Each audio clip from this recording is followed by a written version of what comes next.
पण दत्ताजींचं नाव मी एक उदाहरण म्हणून, मूर्तिमंत उदाहरण म्हणून देतोय. मागे सुद्धा ही आठवण मी कशाला शिवसेना प्रमुखांनी सांगितली म्हणून मला माहिती आहे.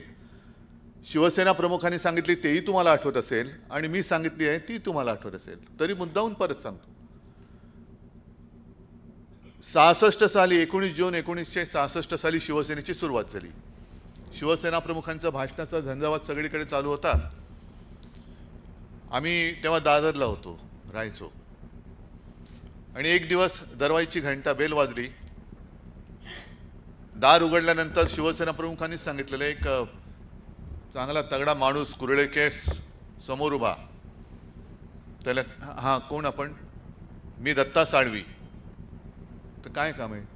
मी तुमचं कालचं मला असं वाटतं अमर हिंद व्याख्यानमालेतलं भाषण ऐकलं आणि नोकरीचा राजीनामा देऊन तुमच्याबरोबर काम करायला आलेलो आहे. बाळासाहेब म्हणाले की अरे इथे कशाचाच काय पत्ता नाही आणि तुम्ही नोकरी सोडून इकडे आलात. काय नोकरी होती? गिरणीमध्ये जॉबर, बरोबर ना अजित? तर तुम्ही नोकरी सोडून इकडे काहीच नाहीये, काळोख आहे इकडे, कशाला? मी न्याय हक्कासाठी आता शिवसेनेची स्थापना केलेली आहे, अजून कशात काही नाही आणि तुम्ही सरळ नोकरी, चांगली नोकरी तुमची सोडून आलात. ते हो म्हणे तुमच्याबरोबर काम करायचंय.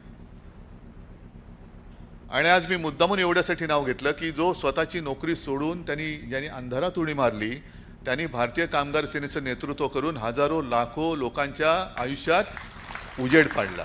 किती जणांना नोकऱ्या मिळवून दिल्या. याला म्हणतात धाडस, याला म्हणतात हिम्मत, याला म्हणतात जिद्द.